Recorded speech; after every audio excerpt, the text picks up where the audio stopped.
رأيت منها اللقطة هي.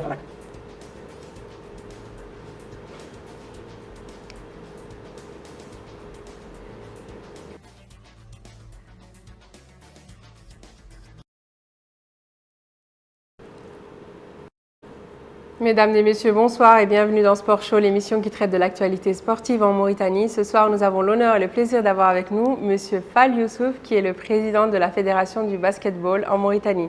Bonsoir monsieur, merci d'avoir accepté l'invitation. Bonsoir. Alors c'est un grand plaisir pour nous, donc on avait fait un peu la rentrée du football et là on s'intéresse un peu à la rentrée du basketball. Avant ça, bien sûr, on voudrait un peu, si vous pouvez nous parler un peu des formations de basket. Bien sûr, si vous voulez, pour ceux qui ne vous connaissent pas, mais tout le monde vous connaît aujourd'hui, voilà une petite présentation. Est-ce que vous êtes un ancien basketteur et Oui, mon nom est Youssouf Fall, donc je suis effectivement un ancien basketteur. J'ai joué en équipe nationale de basket pendant 10 ans, donc vers les années 70 jusqu'en 80 et quelques, j'ai dû donc raccrocher. Ensuite, j'ai été moi-même directeur technique de l'équipe nationale de basket. Et puis voilà, depuis maintenant 2015, je suis président de la Fédération mauritanienne de basket. Alhamdoulilah. Et on n'a que des bons échos d'ailleurs. Et j'ai pu aller voir certains matchs. C'est très bien organisé. Et même sous le Covid. Donc, toutes nos félicitations en tout cas. Merci à vous. Merci à la chaîne sportive Radia qui couvre justement et qui a couvert la finale en direct qui s'est déroulée le 14 août dernier. C'était une belle finale d'ailleurs. Oui, tout à fait. Remportée par l'équipe Feu l'Émir Kaba. Feu l'Émir, tout à fait, tout à fait. Et pour répondre à votre question, vous me demandiez de parler des formations. Tout à fait. Permettez-moi d'abord de dire que nous, dans notre plan stratégique de développement, nous avions 4 axes stratégiques. Le premier, c'est un peu renforcer la gouvernance, parce que si vous n'avez pas une bonne gouvernance, quels que soient les moyens que vous avez, les moyens financiers, les moyens matériels et les ressources humaines, vous ne pourrez pas conduire à bon port le développement du basket dans notre pays. Donc ça, c'était le premier axe. Le deuxième et le troisième axe sont consacrés au renforcement des capacités de nos cadres techniques. De nos cadres techniques. Comme je dis souvent, quand vous n'avez pas de bons médecins, de bons personnels de santé qui accompagnent, vous voyez que c'est difficile de développer la santé dans notre pays. C'est valable également pour le sport et valable pour le basket de manière générale. Le troisième axe, c'est le renforcement des capacités des jeunes talents. Parce que si vous n'avez pas des joueurs qui sont formés dès le bas âge, suivis, etc., il est difficile donc d'arriver à des résultats satisfaisants, surtout dans les compétitions internationales. Bien sûr, le dernier, c'est un peu la rénovation et la construction des infrastructures sur lesquelles nos joueurs évoluent. Malheureusement, ça ne dépend pas bien souvent de la fédération, mais nous faisons le lobbying pour que les infrastructures qui sont mises à notre disposition soient améliorées ou construites, comme par exemple notre fameux projet de salle couverte, de salle omnisport, que nous attendons depuis de très très longues années. Bon, Inch'Allah, on espère vraiment que cela va aboutir. Et c'est vrai que par exemple pour la finale, j'ai pu constater donc sur le terrain, on mettait un autre terrain par-dessus. Est-ce que vous pouvez expliquer c'est quoi exactement, comment ça se passe? Voilà, parce que le terrain officiel sur lequel nous faisons nos compétitions, et essentiellement la finale, est un terrain qui date de très longtemps. La maison des jeunes, l'ancienne maison des jeunes. Qui a été goudronné, puis rafistolé avec du plâtre. Et puis voilà, donc les jeunes glissaient sur ce terrain-là. Et puis voilà, il y avait beaucoup de fractures, beaucoup d'entorses. Et notre rôle, c'est de veiller à la santé des jeunes et non pas de la détruire. Heureusement que nous avions pu obtenir de la FIBA des tapis donc, synthétiques que nous avons posés sur la dalle en attendant de trouver quelque chose de mieux. Et vous me parliez des formations. Et je vais donc vous dire que pour nous, la formation des jeunes est très importante. D'accord, donc les petites catégories, c'est voilà, ça? Particulièrement les petites catégories que nous avons commencé depuis 2018 à former les jeunes des petites catégories à travers ce que nous appelons les camps pour les jeunes, surtout pour le mini-basket. En 2018, nous avions à peu près formé 80 jeunes qui étaient donc formés. Et puis on est passé à 583 en 2019. Donc, Machallah, ça s'est agrandi. Le projet s'est étendu, où nous avons eu plusieurs formations dans plusieurs villes, avec l'accompagnement de certaines ONG comme Save the Children. Nous sommes partis donc former un peu les jeunes dans les différentes localités. Et permettez-moi de citer surtout le camp de vacances sportives que nous avions organisé pour les jeunes adolescentes et auquel ont participé plus de 100 jeunes filles de moins de 19 ans qui nous sont venues de toutes les régions de Mauritanie et qui ont fait à peu près une dizaine de jours. C'est super ça. C'était super, d'autant plus que le format que nous avions adopté consistait à d'abord s'entraîner sur les fondamentaux du basket le matin à 8h. À 9h30, les filles avaient des conférences sur les problèmes qui freinent un peu leur autonomisation, les mariages précoces, les problèmes de santé, etc., scolarité, les menstruations, des choses comme ça, voilà. Comment pratiquer le basket. Voilà. Tous les problèmes donc, qui freinaient un peu l'autonomisation des jeunes filles. Et puis le soir, on avait des visites de centres d'intérêt. Et comme par exemple, on a visité l'académie de football, ici, qui était une visite assez intéressante pour elle parce qu'il fallait qu'elle suive un peu les différentes étapes de préparation des joueurs pour arriver au top niveau, par exemple en équipe nationale. Et ensuite, je crois qu'elles ont eu à se déplacer, donc à aller dans des restaurants. Des sorties du loisir, un peu de loisir dans la ville. D'accord. Où elles apprennent à se tenir à table, disons, la vie d'une manière générale, à se comporter. La vie citadine. Voilà. Tout à fait, tout à fait. Et puis, ce qui était intéressant, c'est que nous avions pu les faire rencontrer avec d'autres femmes qui avaient réussi un peu dans la vie. Ça pouvait être des journalistes, ça pouvait être des ministres, ça pouvait être des chefs d'entreprise, pour parler un peu de leur parcours professionnel. Donc voilà, nous avons au total eu 1133 jeunes filles et jeunes garçons, donc je dis bien jeunes, qui ont été formés dans les différentes localités. Vous avez certainement assisté à notre camp à Meldah. Tout à fait. Ensuite, nous sommes partis à Mbagne. D'ailleurs, c'est en revenant de ce camp de Mbagne que j'ai perdu ma voiture dans un accident et j'ai failli perdre ma vie, mais Dieu merci, tout va bien, je suis là avec Dieu vous. Dieu merci, oui. Oui, c'est un plaisir de vous avoir avec nous, ça c'est sûr. Je suis avec vous ce soir. Et nous avions également fait un camp aussi à Toujinine qui a bien réussi, plutôt à Riyad.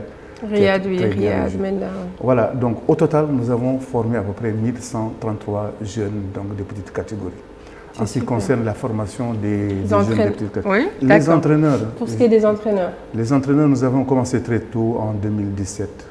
Et on a fait venir un expert de la FIBA. Et cette fois, on l'a fait tourner dans toutes les régions de Mauritanie, particulièrement là où il y a le basket, pour pouvoir former des coachs, des entraîneurs qui vont prendre en charge les clubs, former les gens, etc. Et ça, nous l'avons fait donc en 2017 et nous avons continué à entreprendre des actions comme ça de formation des cadres. Parce que si vous n'avez pas de bons cadres techniques, vous ne pouvez pas tirer le basket vers le haut, donc vous ne pouvez pas le développer. Il faut que ces encadreurs suivent un peu les jeunes. Au total, nous avions formé 318 entraîneurs, à peu près 78 arbitres, parce que si vous avez... Oui, donc automatiquement ça va un peu ensemble. C'est pourquoi je parle de cadre technique. Tout à fait. Et récemment, surtout en 2020, on a eu beaucoup de formations en ligne pour les statisticiens. On a fait même quelques journalistes qui ont suivi des cours et quelques photographes qui également sont oui, parce que la transmission est très importante. L'image basket n'est pas forcément l'image foot. Mais c'est pourquoi nous avons formé un peu avec des techniciens, des gens qui étaient vraiment expérimentés dans la couverture média du basket.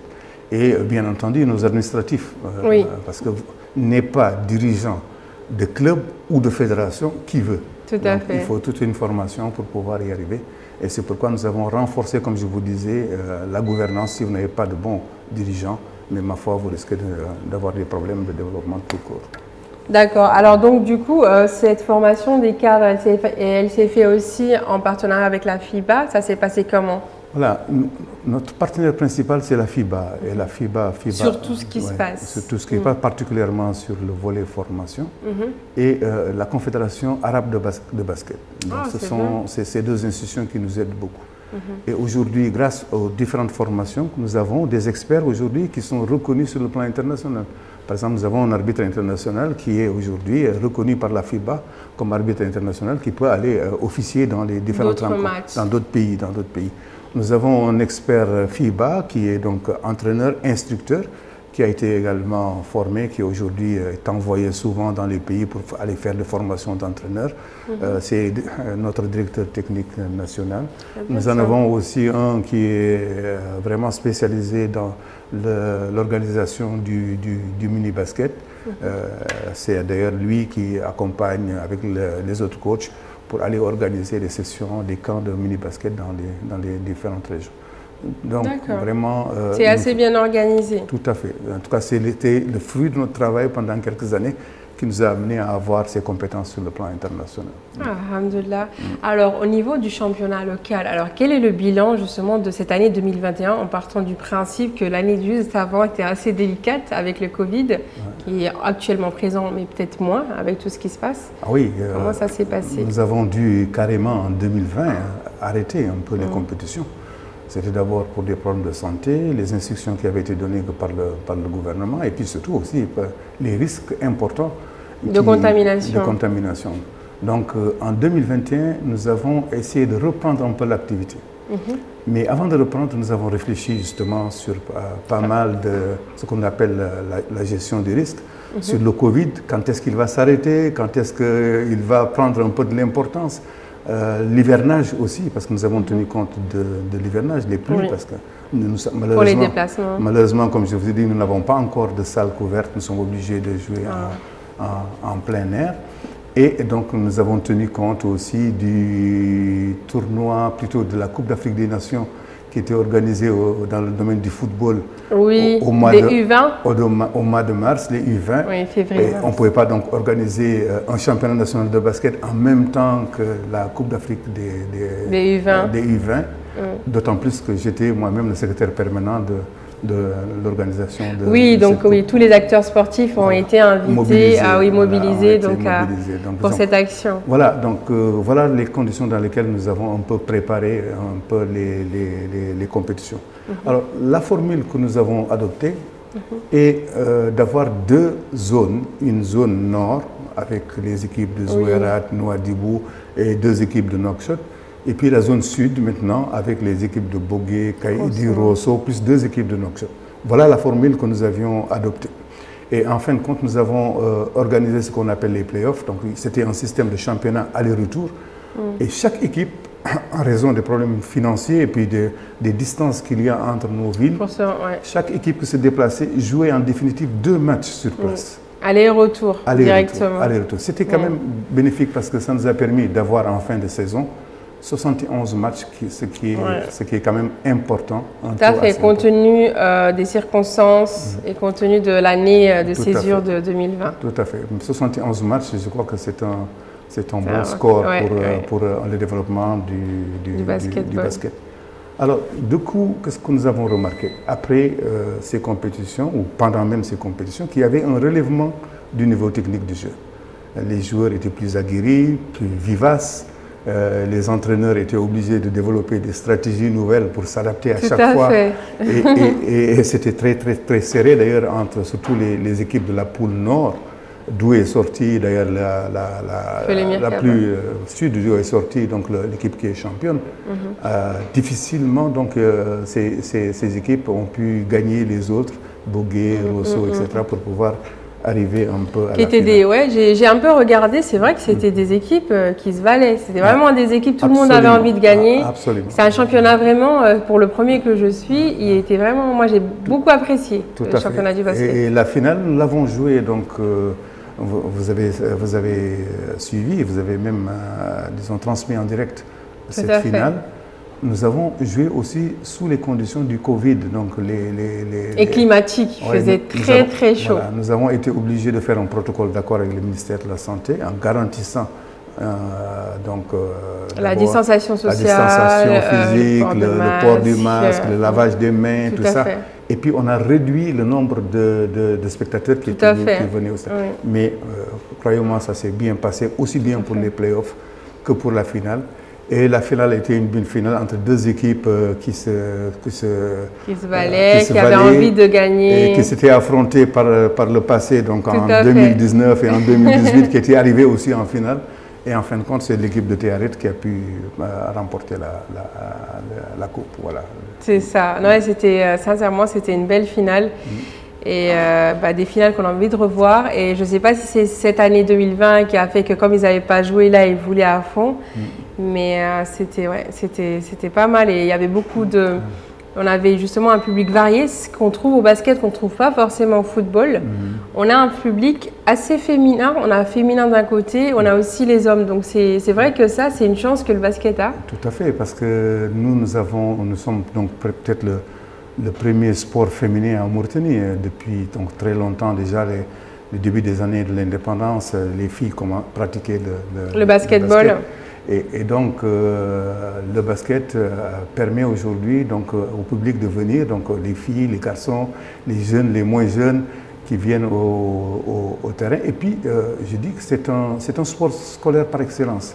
C'est dans les écoles, dans les établissements que le basket s'était développé et continue aujourd'hui à se développer. D'accord. Alors, sinon, au niveau international, par rapport aux compétitions, comment ça se passe pour l'équipe nationale? Est-ce qu'on peut un peu en parler? Ça, c'est vraiment le plus grand problème. Parce que nous sommes restés très longtemps, presque pendant 32 ans, sans partir aux phases finales de la Coupe d'Afrique des 32 ans, énorme. Oui, 32 ans. Donc sans compétition internationale. D'accord. Et ça a été un coup très fatal pour le basketball mauritanien. Et toute la stratégie qu'on est en train de mettre en place aujourd'hui, c'est une stratégie pour la relance du basket. Et nous avons essayé en 2017 de renouer un peu avec les compétitions sportives internationales. Ou d'ailleurs, vous me permettrez de dire que nous avons un potentiel, parce que nous avons plusieurs joueurs aujourd'hui qui évoluent en Algérie, dans les pays du Golfe, etc. Et qui ont évolué. Au Sénégal éventuellement. Voilà, au Sénégal également, il y en a encore qui évoluent. Et c'est une discipline également où nous avions eu beaucoup de médailles. Médailles d'or. Vous étiez bien placé avant ces 32 ans-là. On a amené beaucoup de résultats assez importants, médailles d'or, médailles d'argent, etc. Puis après, on est resté 32 ans sans sortir, ça a été très très fatal. Donc on a essayé de reconstruire l'équipe nationale en 2017. Comment? En faisant des stages d'abord fermés ici à Nouakchott. Et puis l'équipe s'est déplacée à Saint-Louis parce qu'on voulait avoir une préparation progressive, parce que vous ne pouvez pas tout de suite vous préparer. D'un seul coup. Voilà, et rencontrer de grandes équipes, vous faire battre, et là ça risque d'être très, très dur à supporter moralement. Tout à fait. Surtout que nos populations, elles aiment gagner, elles ne voient pas qu'au sport, on peut perdre aujourd'hui et demain gagner. C'est ça. Dès qu'on perd, c'est la catastrophe, c'est malheureusement comme ça. Mais donc on a fait une préparation graduelle. Donc on a commencé par des équipes de 5. Et on devait aller en Serbie, pour l'équipe nationale, je dis senior, pour aller faire un stage en Serbie et revenir jouer contre la Gambie. Malheureusement, le ministre qui était là, qui avait pris la décision, qui avait marqué son accord est parti. Puis vous connaissez nos services, le projet a été bloqué, mis dans des tiroirs, et ce qui fait que nous n'avons pas pu continuer. Par contre, nous avons essayé avec ce qu'on appelle le basketball 3-3, parce que c'est plus simple. Vous avez 4-5 personnes qui se déplacent, ça coûte moins cher. Oui. Et on a essayé donc de renouer. En 2017, nous sommes partis participer à la Coupe d'Afrique des Nations et nous avons joué au basket contre des équipes comme l'Égypte. D'accord, des équipes aguerries qui n'ont pas eu d'année de césure. Voilà. L'Égypte qui est une grande nation, peut-être même la plus vieille nation de basket en Afrique, et qui nous a gagné, je crois, de 3 points. Voilà. Voilà. L'année d'après, en 2018, nous avons tout fait, même sans moyens. Nous avons gratté un peu dans nos tiroirs pour aller participer Avec casser les tirelires. Voilà, les tirelires. pour aller aux éliminatoires de la Coupe d'Afrique des Nations de basketball 3-3 à Cotonou. Et nous étions classés 4e sur 11. Donc on était qualifiés. Ah oui. Oui, on était qualifiés pour la finale. Oui, ça veut dire que le talent, il est là. Il est là, je vous dis, le potentiel est là. Donc, on est parti donc, toujours la même année, après avoir été qualifiés. Nous sommes allés aux phases finales à Lomé, où nous avons rencontré une équipe comme la Côte d'Ivoire, qui a été championne et qui nous a gagné, je crois, de 1 ou 2 points. Wow. Voilà, donc on a le potentiel. Malheureusement, les moyens n'ont pas suivi. Il faut le tout, comme vous avez dit, il faut une bonne gouvernance, il faut les moyens, les infrastructures pour pouvoir vraiment faire en sorte que quand vous êtes appelé, automatiquement on gagne. Et puis c'est un budget qui doit être dégagé, comme aujourd'hui notre équipe nationale de football, les cadets, les juniors, ils sortent, ils ont un budget, ils l'exécutent pour pouvoir participer aux compétitions internationales. Et là, je dis, nous avons le potentiel. Je ne comprends pas pourquoi les moyens ne sont pas dégagés. Pourquoi ce frein? À la dernière minute, on dit non, il n'y a pas de moyens, vous ne pouvez pas participer aux compétitions internationales, etc. Et vous me permettez de parler d'ailleurs du cas d'un club, celui qui a remporté la finale du championnat cette année, Théarit Felemir, qui devait participer à une compétition. Avant elle, africaine, arabe, championnat arabe des clubs champions. L'année en 2019, c'était Étoile du Nord qui était qualifiée. Nous avons demandé à l'État de débloquer les moyens pour nous permettre de participer. Nous n'avons jamais eu les moyens. Donc cette année également, ça a été quasiment le cas, mais surtout que Étoile du Nord, plutôt Théarit Felemir, donc on a joué la finale le 14. Oui. On a reçu de la Confédération africaine, plutôt arabe de basket, un message, un mail en nous disant que la participation des clubs est fermée, donc notre club ne peut plus participer à cette compétition parce que nous avons joué nos finales le 14 août. Oui. Alors que dans d'autres pays, ils ont fini leur finale depuis longtemps parce qu'ils ont commencé certainement. Oui, après, il faut tenir compte, comme on a dit, malheureusement, les décalages dus au Covid, etc. Et donc, eux, le club Théarit Felemir nous a écrit seulement plutôt le 24, donc presque une semaine après, pour nous demander de participer à cette compétition qui est déjà fermée. Non, c'est très délicat. Les calendriers ne coïncident pas là. C'est vrai qu'il y a un petit problème peut-être C'est ça la réalité et elle n'est pas autre. Donc c'est comme ça que nous avons reçu. Nous avons les télégrammes, nous avons les messages que nous avons envoyés aux officiels pour leur dire, d'abord c'était clos, la participation a été close le 18. Et deuxièmement, la demande de participation du club Théarit Felemir n'est arrivée en retard. Et ensuite, il fallait trouver les moyens pour pouvoir partir à ces compétitions. Oui, c'est tout un cheminement. Hein. C'est vrai que c'est assez délicat. En ce qui concerne les filles, pour l'instant, nous n'avons pas de compétition internationale, sauf pour le 3-3 en 2018, 3-3. Où elles sont parties pour le 3-3, elles sont parties, mais nous n'avons pas encore le niveau. C'est pourquoi nous avions opté pour l'organisation d'un camp de préparation des jeunes filles, les 100 jeunes filles dont je vous parlais, les 100 adolescentes. Ce programme devait être dupliqué chaque année sur 4 ans au moins pour nous donner la chance d'avoir des équipes nationales assez fortes. Malheureusement, la première année, nous avons eu une subvention de l'Union européenne qui nous a permis de faire l'activité en 2019. Mais en 2020 et 2021, nous n'avons pas ces ressources-là. Et donc, on n'a pas pu continuer cette action qui était très, très importante pour le c'est vraiment dommage parce que là, on voit quelque chose qui sert beaucoup. Des gens qui ont envie de faire du basket, faire du sport, de s'en sortir aussi parce qu'on a parlé la dernière fois avec un des jeunes qui s'occupe des minicamps, Samba Diallo, je crois, si je ne me trompe pas. C'est son nom, oui. Au niveau de CEPRA, où justement la lutte contre la délinquance, l'insertion par le sport, qui est très importante aujourd'hui. Donc c'est vrai que c'est assez surprenant de voir que l'investissement, elle n'est pas automatique, l'investissement que ce soit du privé ou du public, hein, mais c'est vrai que ce sont des choses qui sont dommages parce que quand on regarde d'autres pays, on se rend compte que c'est dans ces volets-là où on a vraiment l'image de l'État. Et ce sont des pépites et des lumières qui permettent justement de redorer l'image des nations. Mais bon, on espère, Inch'Allah, que par la suite, avec les ministres qu'on a, on aura quelque chose de positif par la suite et qu'il y aura bien sûr cet accompagnement avec les ONG présentes dans ce pays, avec les États présents dans ces pays qui suivent un peu vos activités. Par exemple, vous avez eu des partenaires pour les mini-camps. Oui. L'AFD, l'ambassade de France, si je ne me trompe pas. Tout à fait. Des choses comme ça, des associations aussi extérieures qui soutiennent les choses.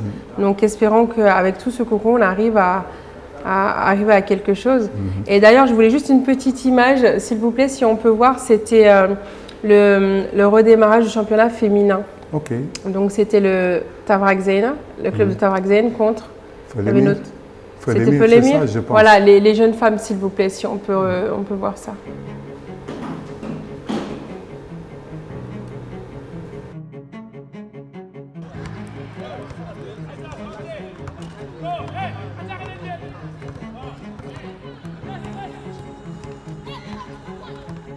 Moi, c'est Harifal, adjointe capitaine de l'équipe TVZ. Bon, on est là pour la préparation du championnat.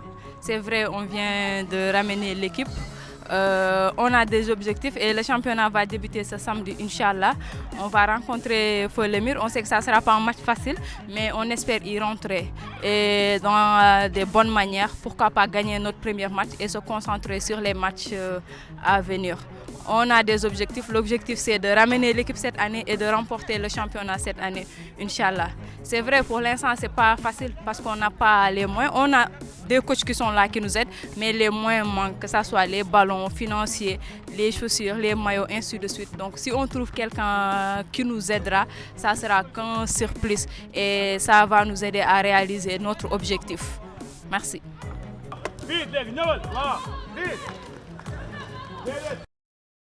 Mesdames et messieurs, bonsoir et bienvenue dans Sport Show, l'émission qui traite de l'actualité sportive en Mauritanie. Ce soir, nous avons l'honneur et le plaisir d'avoir avec nous M. Youssouf Fall, qui est le président de la Fédération de basketball en Mauritanie. Donc voilà, on parlait un peu dans un premier temps, pour ceux qui viennent d'arriver, on a parlé du programme, du bilan du championnat de cette année et aussi de la participation au niveau des compétitions internationales. Est-ce qu'on peut faire un petit tour sur l'actualité, un peu tout ce qui est mesures disciplinaires Oui, peut-être avant de... Ah oui, et les moyens, parce qu'on venait de juste voir, voilà. Ils ont parlé des moyens, on voulait revenir sur les moyens. Donc voilà, la fédération a un budget très très maigre, je préfère ne pas dire le montant. Très limité, on va dire. Très limité, alors vraiment très limité pour organiser les championnats, organiser les formations, etc., acheter du matériel, etc., c'est difficile. Les clubs n'ont pas encore de sponsors, n'ont pas de sponsors qui les épaulent un peu pour organiser le club et puis participer à la formation des jeunes. Et j'aimerais simplement dire qu'aujourd'hui en Mauritanie, nous n'avons pas un terrain aux normes. Pas un. Il n'y en a pas un seul qui est homologué. Non. Pas un qui est aux normes techniques normales. Donc nous jouons sur le terrain parce que c'est l'espace qui nous est offert pour l'instant. Mais je pense qu'il y a un gros effort à faire. Et nous avions, dans le plan stratégique que nous avions élaboré, prévu, qui était évalué à peu près à 300 millions d'ouguiya anciens par an sur une période de 4 ans, on avait prévu 140 millions pour pouvoir restaurer les infrastructures. Ce que nous cherchons, ce n'est pas de les restaurer nous-mêmes, mais de les faire restaurer suivant les normes techniques. Tout à fait, voilà. Internationales, voilà. Les normes techniques internationales. Les normes techniques, voilà. Parce que par exemple, vous voyez un terrain, les dimensions normales d'un terrain, donc le tracé du terrain de basket, c'est 15 sur 28, et on vous fait un terrain, une dalle ou un goudron juste à ces dimensions-là. Vous n'avez même pas d'espace pour pouvoir faire la remise de touche. Donc normalement, vous devez avoir, vous devez avoir des bandes sur plus les 4 côtés pour vous permettre au moins de remettre le ballon. Et ça, c'est quasiment sur tous nos terrains, que ce soit à Zouerat, que ce soit à Kaïdi, Bogué, Rosso, partout. Mais vraiment, ils sont dans un état qui nécessite vraiment une prise de conscience beaucoup plus accrue que ça pour les restaurer. En tout cas, c'est dommage parce que c'était pour pas dire c'est le premier sport de Mauritanie. Aujourd'hui, le foot l'a détrôné, mais il reste quand même le deuxième sport pratiqué en Mauritanie. Et quand vous me parlez de ces conditions, bon, les formations, c'est pas mal tout ce que vous avez dit qui est mis en place justement pour... En fait, il y a tout. En tout cas, il y a la volonté, il y a ces formations, on a les jeunes. Et on a des encadreurs qui essayent de faire au mieux. Et l'infrastructure, c'est vrai que si on n'a pas la base, c'est compliqué. On peut pas... Surtout que c'est un peu délicat. Surtout que nous, notre avis, c'est d'avoir ces infrastructures. Nous les avions implantées à l'époque, quand j'étais au ministère de la Jeunesse et des Sports, vers les années 90-97, dans les cœurs de chaque quartier. Alors, aujourd'hui, ces infrastructures, si elles ne sont pas restaurées, si l'éclairage n'est pas mis en place, il sera difficile de lutter contre la délinquance nocturne. Et vous savez qu'il y a eu beaucoup de cas de délinquance nocturne, particulièrement chez les jeunes. Mais en mettant des infrastructures fonctionnelles, je ne demande pas la dernière génération, je ne demande pas des salles de basket dans chaque quartier, ici à Nouakchott et dans les autres villes, mais au moins que les infrastructures qui sont existantes soient restaurées et ensuite que l'éclairage soit mis pour pouvoir attirer les jeunes et les éviter d'être dans les rues et donc Après, c'est vrai que sur ça, il y a aussi les villes, les communes qui ont leur rôle aussi à jouer par rapport aux jeunes de leur ville. Parce qu'aujourd'hui, on a une grande masse de la population qui est très très jeune. Mais c'est l'État qui doit mettre le maximum. Parce que c'est à lui qu'incombe, et la loi mauritanienne le dit, le développement du sport incombe à l'État.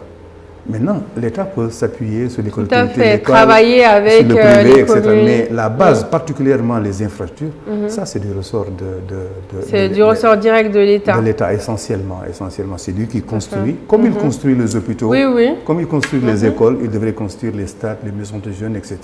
pour pouvoir permettre aux jeunes d'être encadrés pour éviter qu'ils ne soient dans la rue, qu'ils ne deviennent des délinquants, etc. Donc le ministère de la Jeunesse et des Sports a beaucoup à faire.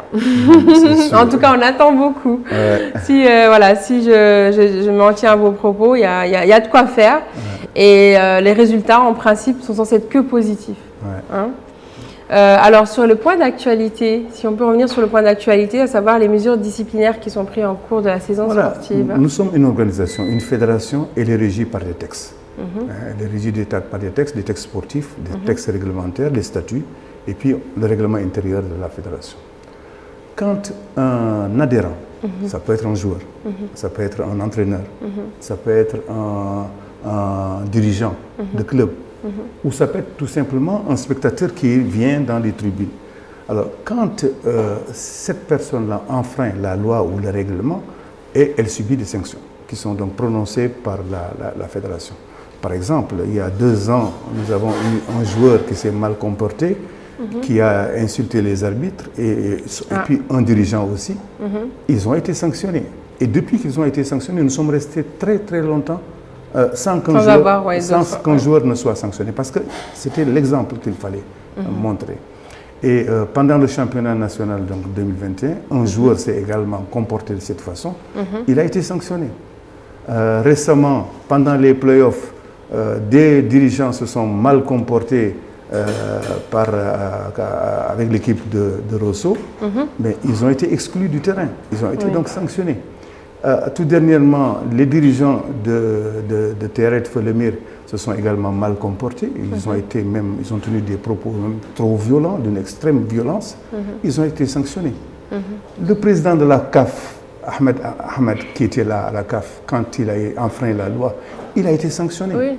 Donc je ne vois pas pourquoi les gens, dès qu'on sanctionne X ou Y, qui sont des adhérents, qui sont sanctionnés donc par la loi sportive, pas par le truc juridique, mais par la loi sportive, les gens se disent non, pourquoi on vous sanctionne vous et on ne sanctionne pas Fall Youssouf qui est le président de la fédération. Si moi je fais quelque chose... c'est pas vous qui avez fait les... non, c'est pas donc, comme ça. Et puis surtout, quand il s'agit des dirigeants, moi je pense qu'ils doivent être, eux, des exemples pour les jeunes. Ils doivent montrer le sens du respect des lois, des règlements.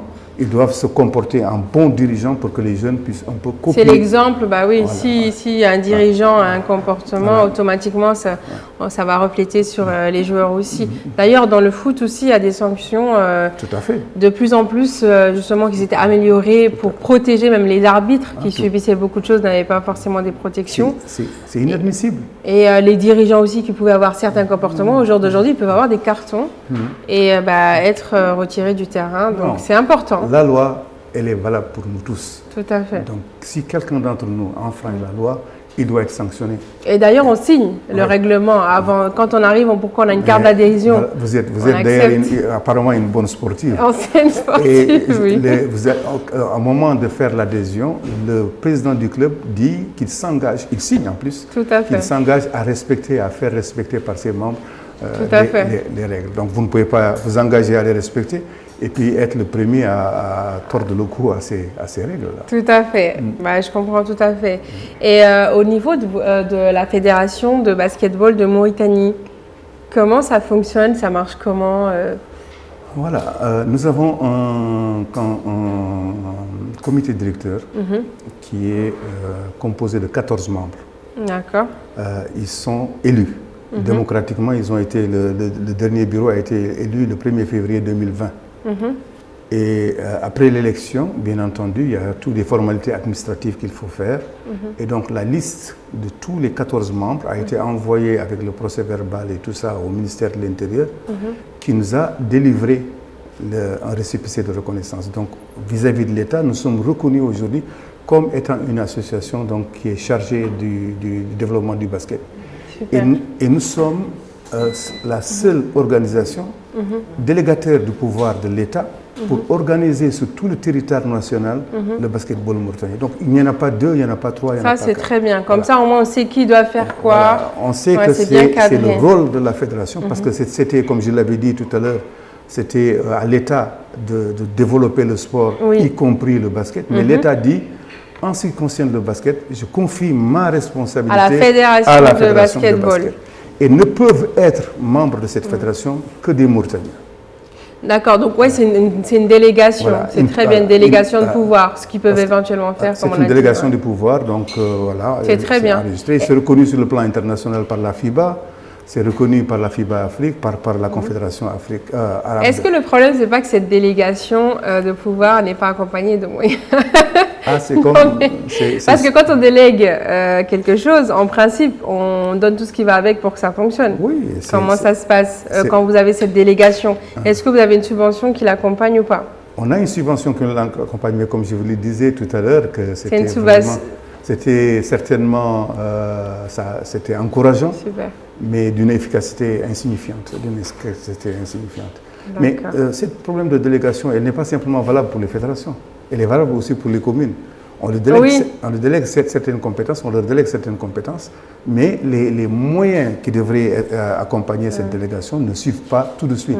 Mais j'espère que ça suivra. Oui, après, on va dire peut-être la réflexion sur les moyens n'est pas à hauteur du terrain. C'est-à-dire que en réalité, on se rend compte que ce qu'on a, on doit faire peut-être quelques choix.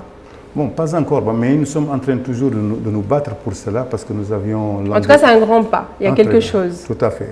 Ça encourage. Voilà, c'est encourageant. C'est une petite motivation. Voilà, ça permet au championnat de se dérouler, ça permet aux formations de se faire. Et puis voilà, d'autres petites actions. Ah bah c'est très bien. D'autres petites actions. Donc nous avions, pour essayer de trouver des moyens additionnels, nous avons touché l'État, nous avons discuté avec l'État, préparé des dossiers, tout notre programme national et international que nous avons soumis au ministère de la Jeunesse et des Sports. Et avec ce dossier, on devrait être normalement éligible au compte d'affectation spéciale qui reçoit 1% des taxes des impôts, tout ça. Mais je crois que la machine n'est pas encore huilée. Dans l'administration, les gens sont encore hésitants. Mais il va falloir qu'on trouve rapidement... Il doit être sur le bureau, le dossier. Tout à fait. On va bientôt le consulter.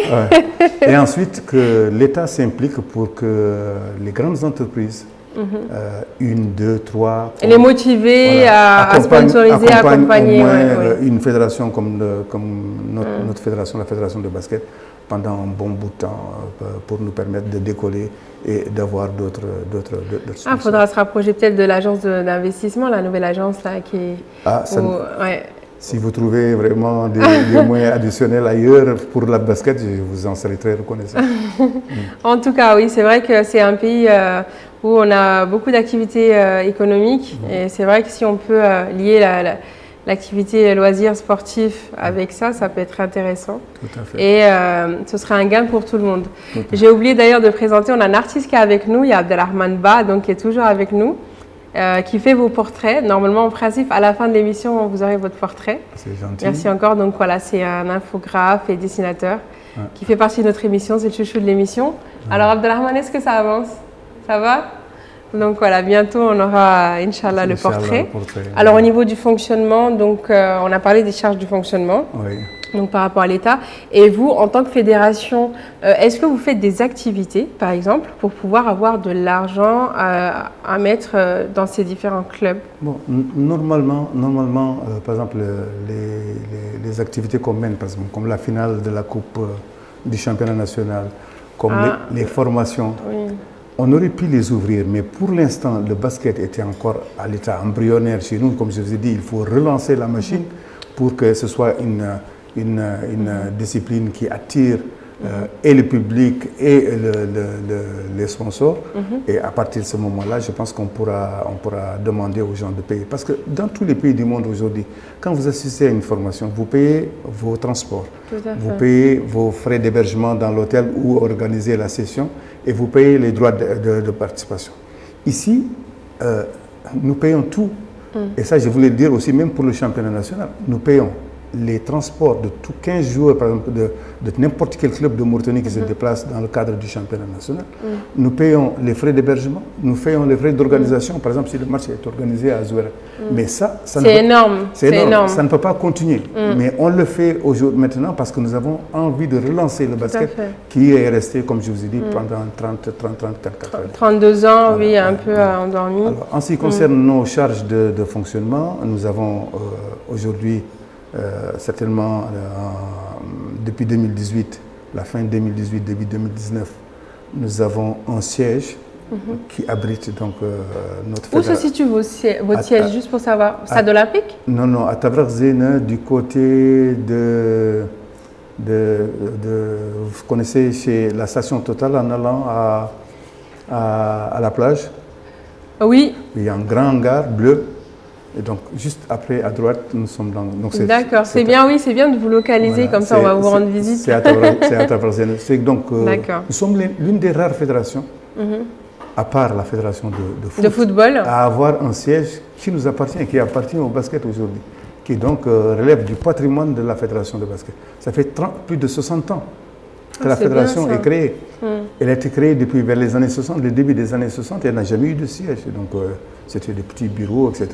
Mais aujourd'hui, on a un siège fonctionnel qui nous permet de faire les formations, qui nous permet de faire les réunions et qui nous permet d'avoir l'Internet et de travailler. Mais je disais encore une fois, nous prenons jusqu'à présent encore en charge tous les frais relatifs au championnat, à l'électricité, même pour le fonctionnement du siège, à l'Internet et puis à l'eau que nous utilisons dans les toilettes, etc. C'est la fédération qui continue, ce qui n'est pas normal, surtout qu'on n'a pas une forte subvention qui permet de le faire. Et nous n'avons pas de personnel aujourd'hui, de personnel d'appui qui travaille avec nous au niveau de la fédération. Tous ceux qui sont aujourd'hui à la fédération travaillent de manière bénévole, ne sont pas payés une ouguia. Oui, donc vous êtes vraiment, on va dire, des membres du bureau de l'association. Voilà, comme nous sommes des membres du bureau, nous travaillons de manière bénévole, mais nous avons besoin d'un personnel d'appui, nous avons besoin d'un gardien. Oui, d'avoir 2 ou 3 administrateurs, des gardiens. Un secrétaire au moins qui peut saisir le courrier et puis répondre. Parce que nous assurons une mission de service public. Et quand on assure une mission de service public, ce service public ne doit jamais être interrompu.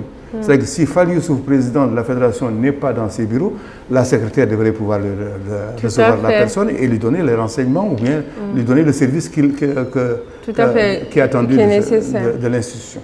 Mais malheureusement, ce n'est pas encore. Moi, j'y crois. J'espère et j'ose espérer que, Inch'Allah, tout ça, par la suite, il y aura quelque chose.